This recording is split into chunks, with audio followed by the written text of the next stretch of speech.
Now it is the time for the translation. To give the talk in the English medium. So start the talk. Everyone may consent 3 times. Sadhu, sadhu, sadhu.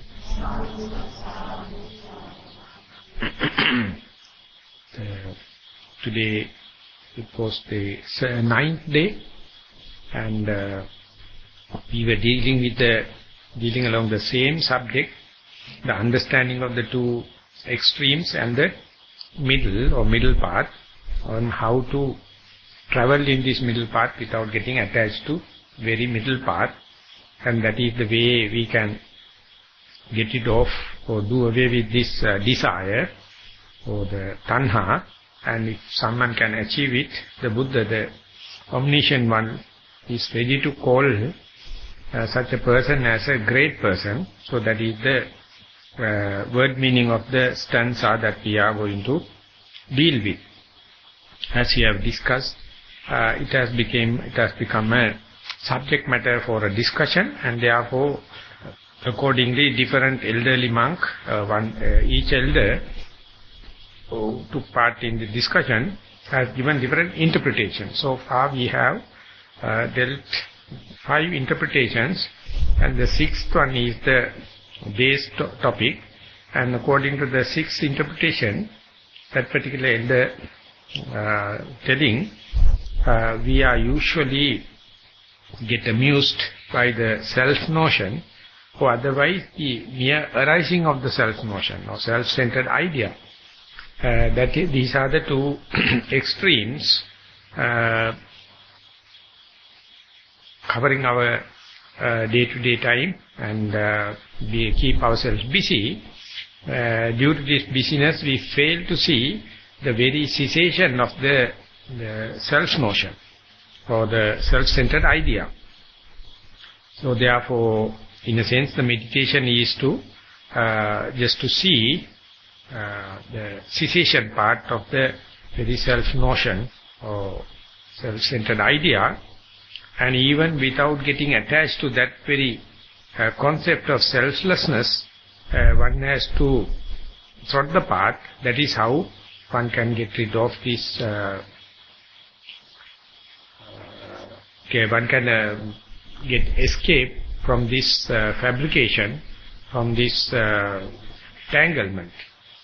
So in understanding this, the self-notion or the self-centered idea is normally not very common in our worldly language, because it is kind of a technical term, only convey a negative message. So therefore, English as a positive language, very difficult to tackle that kind of idea. So we have to invent a lot of terminology to communicate on this selflessness or the disadvantage of the self-centered idea or selfishness. So therefore we have to just understand the word meaning, the literal meaning of the stanza, and top of that we have to, as much as possible, have to get the examples and the quotations from the teaching as well as one's own experience. So therefore, those who have a fair amount of book knowledge, the theory knowledge, and on top of that with a substantial amount of meditative experience, this will be a somewhat probable and possible way of understanding. Otherwise it appears like quite impossible to understand. In the meditative experience also, on this subject, very clearly one has to understand, by concentration meditation you are never addressing to this subject. Only in the insight meditation you can take it as a challenge, take it as an exercise. Because in insight meditation you are dealing with the subject which is verifiable, something related to your physicality and mentality. So therefore, the natural phenomena of the physicality and mentalities, it's each and every physical aspect and the mental aspect has its own arising, its own transference, the flux, and its own cessation.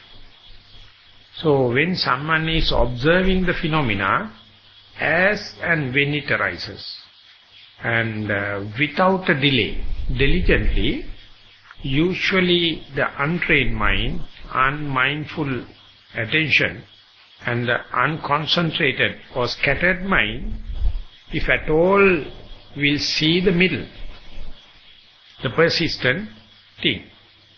So therefore, whenever we start the meditation, we see the middle of the object which has already arisen. For example, if we are taking this in-breath and out-breath, or rising and falling the abdomen, or when we are walking, we are observing only already arisen object.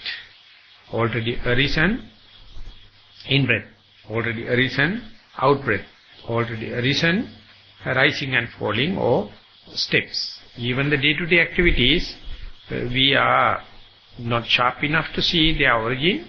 So therefore, even after seeing the middle, already arisen subject, the object, when you are keep on observing, and once the mindfulness and the concentration sets in, the mind becomes very swift, mind becomes very diligent, not negligent. So there is a chance, a possibility to see the origin of the subject, origin of the object, sorry. That means if you are keep on observing the in-breath after the in-breath, after the in-breath, after the in-breath, after long observation only, keeping the object face to face, you can see how the in-breath come into being from the nothingness, and how the out-breath coming into being from the nothingness. And that is how, with the skill of the mind, with the familiarization of the object, with the already developed mindfulness, one may develop not only the middle, the somewhat the beginning also. It's a kind of a progress. So when that kind of mindfulness, developing the momentum, gathering the momentum, the beginning and the middle will be possible. And then when you keep on persistently enduring and keep on striving with this, the second achievement, the third one is, you may sometimes see the beginning, the middle and the end also. So theoretically, the teachers and the book knowledge explain, you are starting with the middle, and then the second part is beginning and the middle. Continuity only can lead to the beginning, the middle and the end. When the meditation come up to the level of observation of the very early part of the seeing of the observation of the familiarization of the end, it is a big change, it is a big advancement in the meditation, or otherwise we can say it's a big transitional time, or important and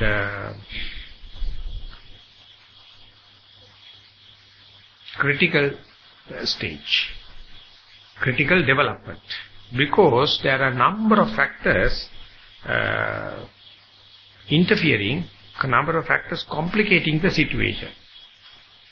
As this particular stanza, the Gatha is telling, our mind is happy to be amused with the observation of the middle and the beginning, and it is occupying our mind 100% without allowing to see the end, without allowing to see the cessation, without allowing to see the deterioration, the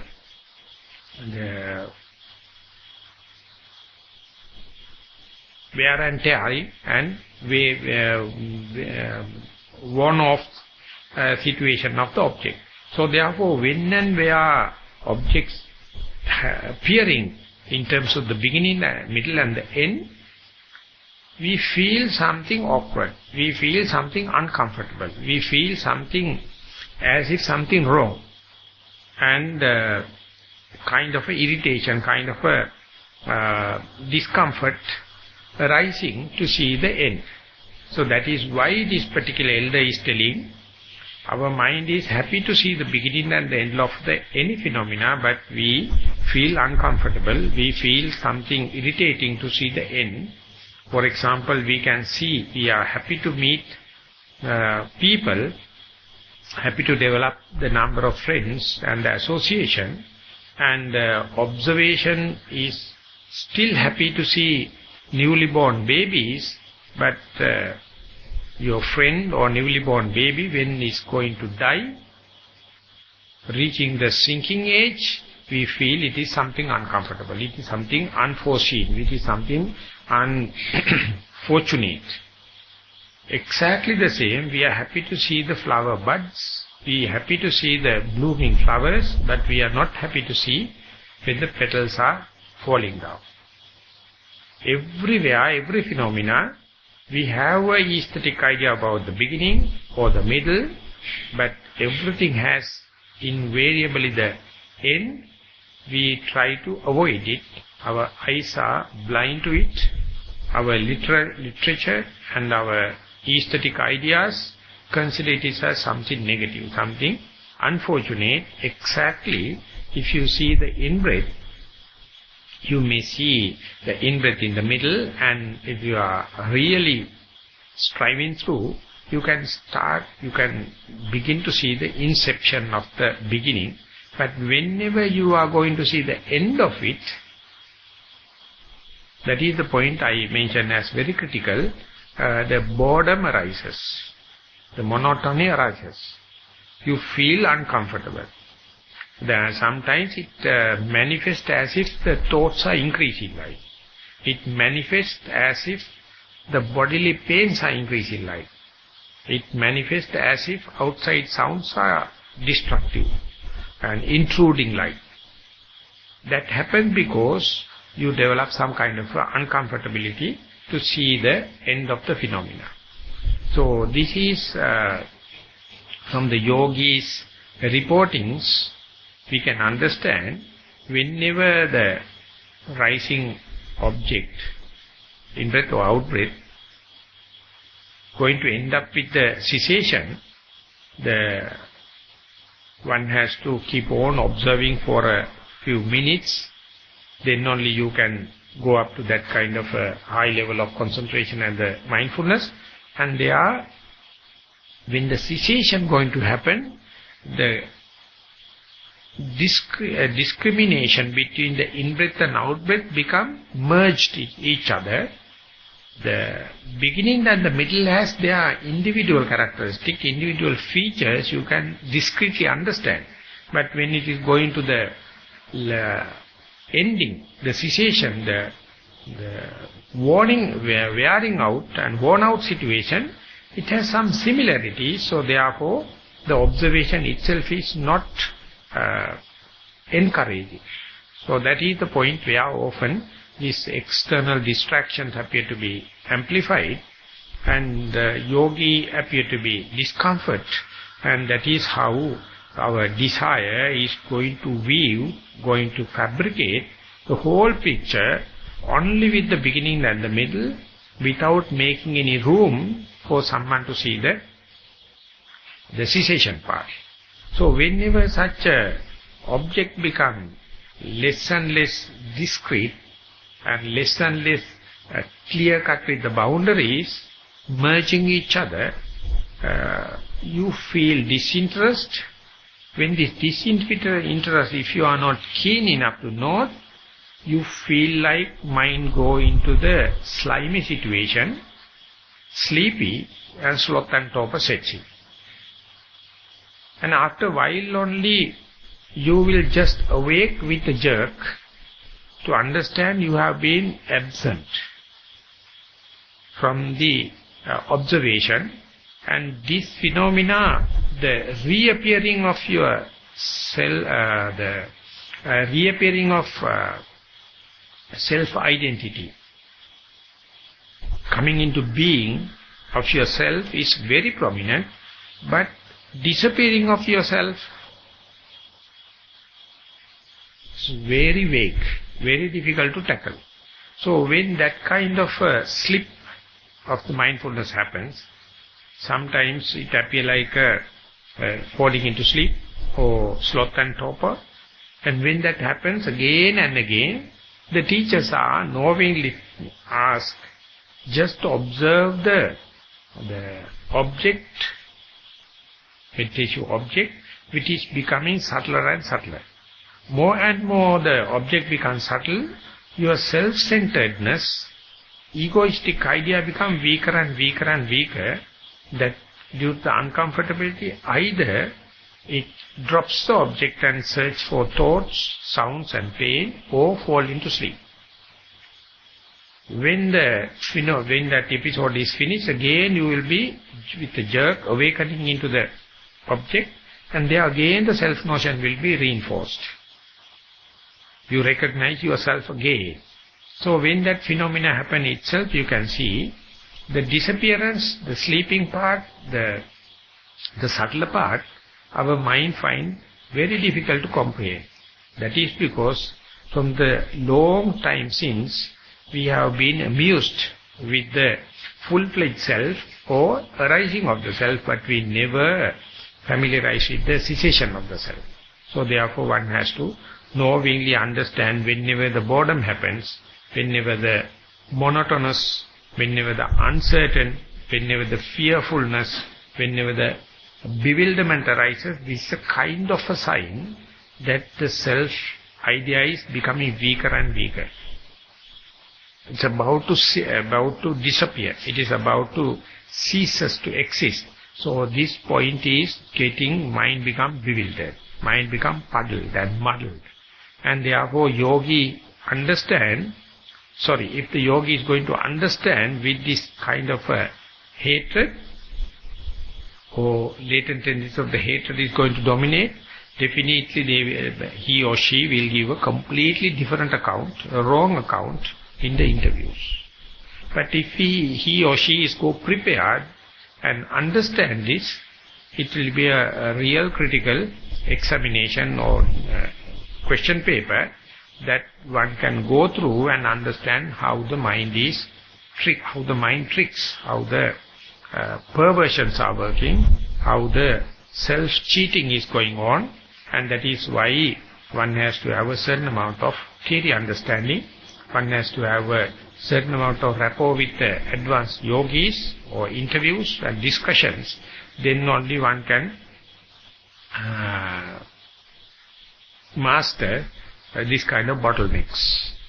But this is not happening only once in the meditation. As you progress, when the main object becomes subtler and subtler, this is one point that we illustrated so far. But when you successfully understand it, there may be a chance that by properly handling this monotonous nature, the boredom, the fearfulness, uncertainty, you start to feel kind of a gladness and the rapture due to your great achievement, due to your critical stage. Successfully you handle it. And after that you can understand the meditation is fairly easy and fairly under control. And further in there you come to meet or face to face with the feelings and perceptions. So far you were tackling on the materiality, now mental situation going to face to face. And again you can't understand whether you are in a half dream or half sleep, or whether you are really in verifiable meditation, whether mindfulness is intact or not, when you are in a healthy concentration or not, because everything decided by the feelings and the perception. So when that happens also, you become sometimes worked up, entertaining doubts, and sometimes mind become bold and arrogant. These kind of changes can happen. So knowingly that you are handling some kind of a mental state or mentality, if you can calm down the mind, this kind of a slip, this kind of a bewildered situation, this kind of a puddle situation still can happen. You may undergo certain period of time without any memory. You can't recollect and see what is happening. These are also a sign that your ego, your self-centered ideas have weakened, but when you awaken only you come to know you have undergone certain amount of time without any memory on the space and time. Usually the rational mind considers this as a failure, a mishap, something uncomfortable. But when it is again and again happening, you can understand the time that you reported as no memory, there was no temporary, there was no self. There is no egoistic idea. So therefore, if you are looking the world, looking the life, looking the meditation from the egocentric ideas, ego-based interpretation, it's a failure. But the Buddha's teaching is to show you that there is no such a self, no, it is a selfless. So if that correct perspectives are there, if the correct view is there, this is an indication, it is a possibility in this very life, you can achieve the final goal. This is a temporary rehearsals life. So your interpretation and your encouragement completely depend upon your perspective. On that time also, the association with other advanced yogis, practicing people, is very critical and important. If you are going to share with the worldly beings, the pleasure-seeking people and the self-centered people, definitely they will categorize you as mad.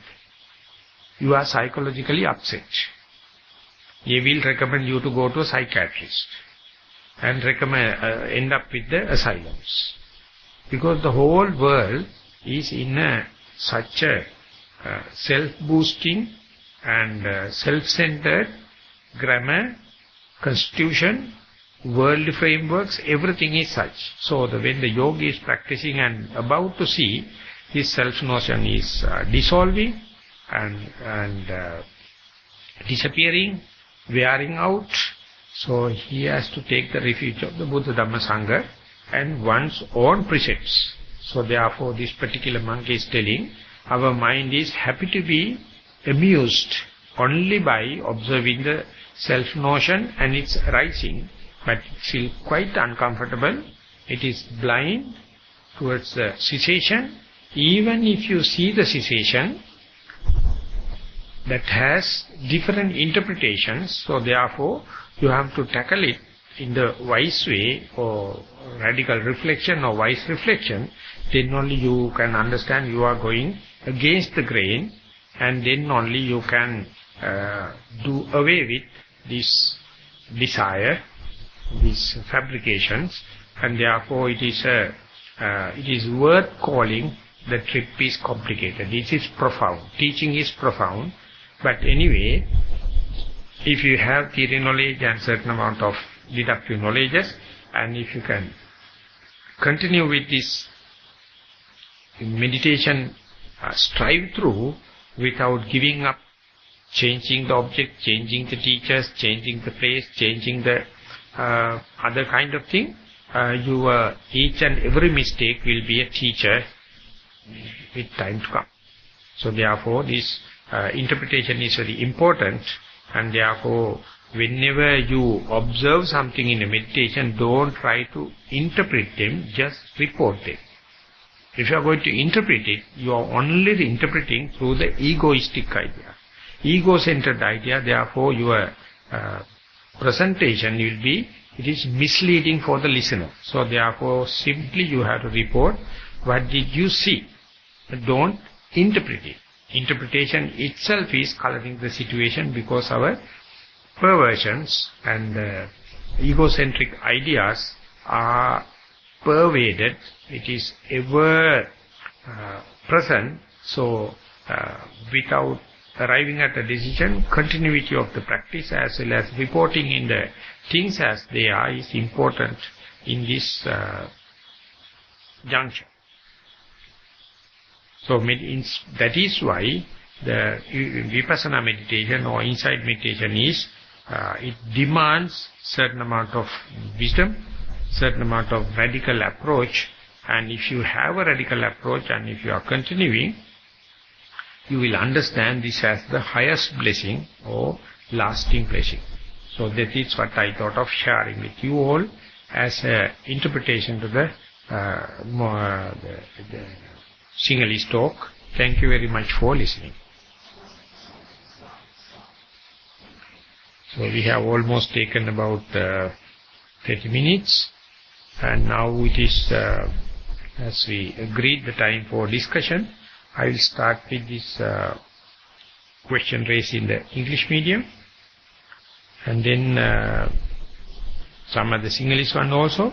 But anyway, those who have any other thing to raise questions while discussion is going on, you all are welcome.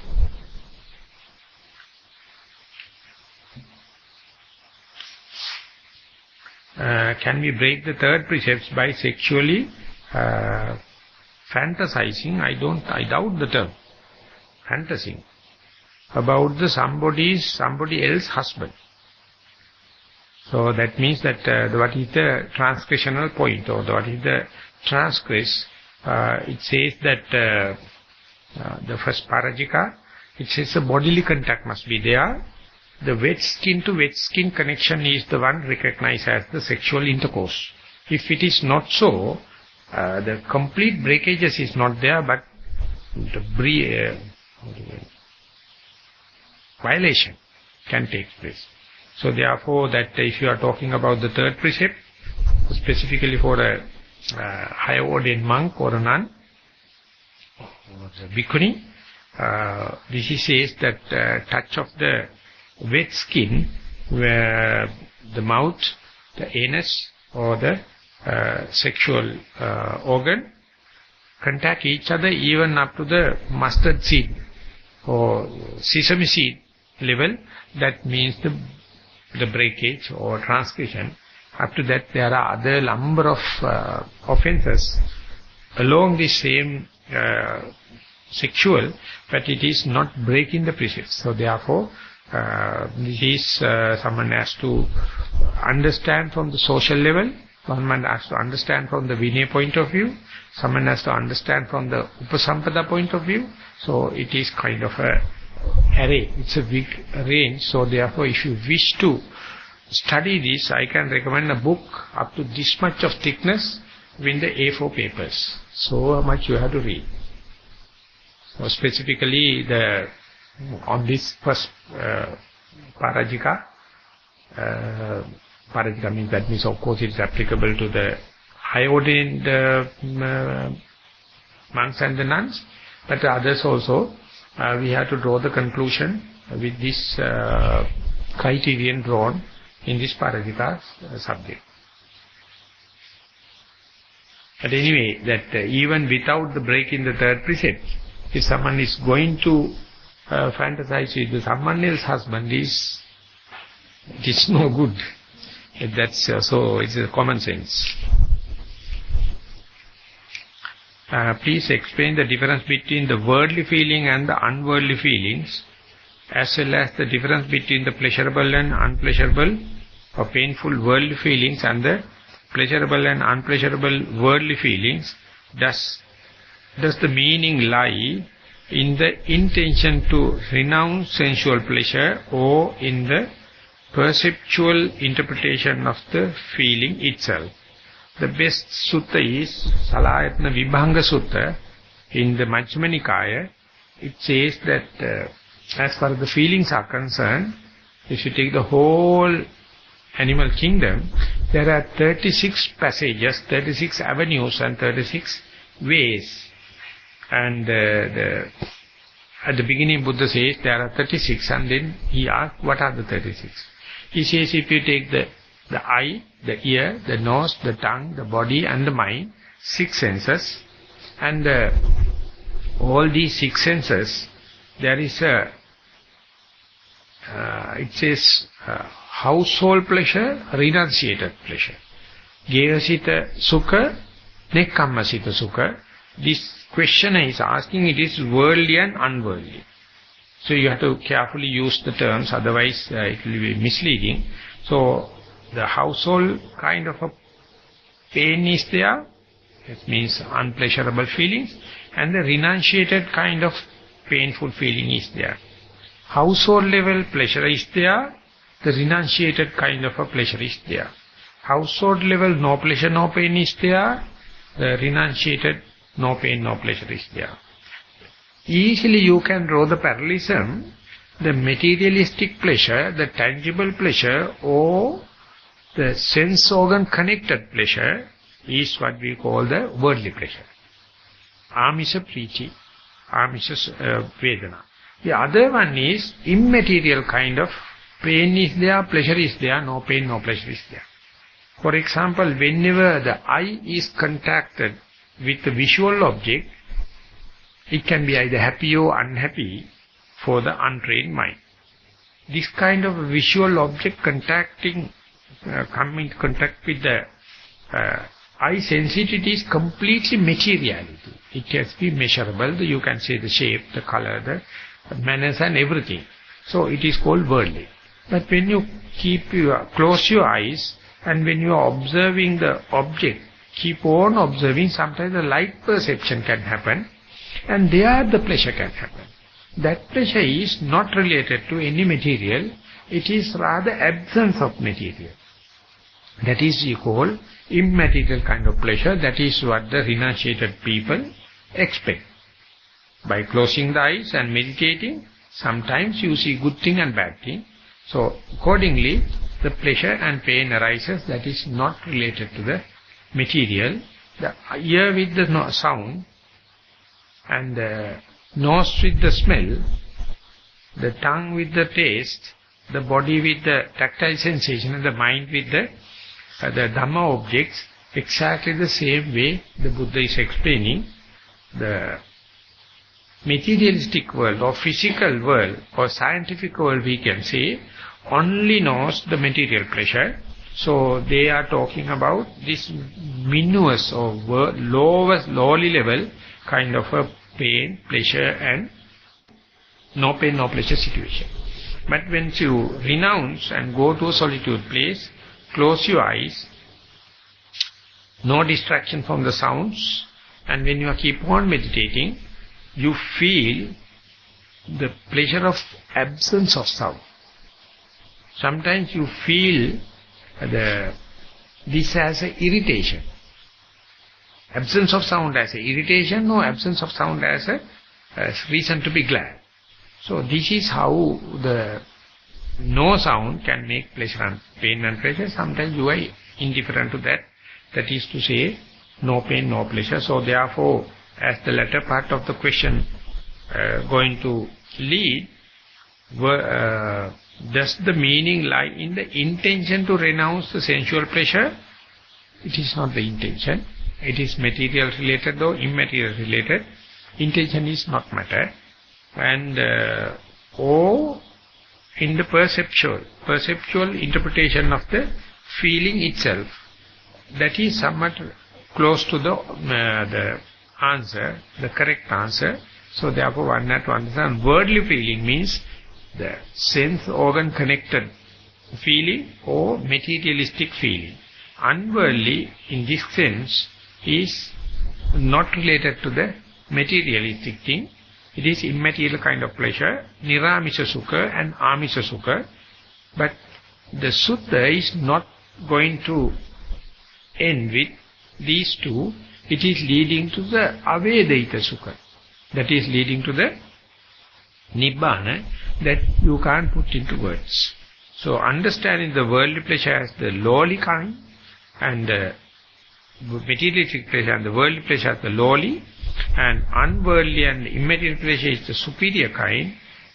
By you are using the superior kind in order to get rid of this lowly kind, and you are not going to be happy and contented with this medium kind, then you are using this concentration and renounce kind of a pleasure in order to get the Avedeta Sukha or Santi Sukha. That means that they are not subjected to changes. The worldly pleasure, unworldly pleasure, both of them are subjected to changes. Therefore, from the Aryan's point of view, or the noble language, they are lowly in that sense because it is subject to change. But the Santi Sukha or Avedeta Sukha, not subject to changing, it is everlasting bliss. So that is what the invention of the Buddha to the human being. So one has to understand this range from gross to the subtlety to the subtlety to the subtlest. Of the three types of tanha, craving, which do you see is the most predominant? This is called kama tanha, bhava tanha, vibhava tanha. For the worldly sense, worldly beings or sansaric beings, kama tanha is very prominent and very colorful, and it is at the outermost layer. Whenever you are developing and going to the spiritual path, doing generosity, moral training, and the meditation, the bhava tanha become prominent and kama tanha become faded off. And when to balance the bhava tanha is happening with the desire. In order to balance it with the hatred, always you have a death instinct. You have the kind of a destructive nature or the bad element that is called vibhava tanha.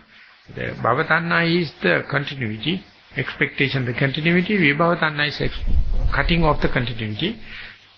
So the person who is having the sense pleasure, or in the sense raga charita, kama tanha, bhava tanha is very prominent. Those who have in the dosa charita, vibhava tanha is prominent. So whenever people go to the spirituality, kama tanha faded off, bhava tanha and vibhava tanha are going to take the upper hand.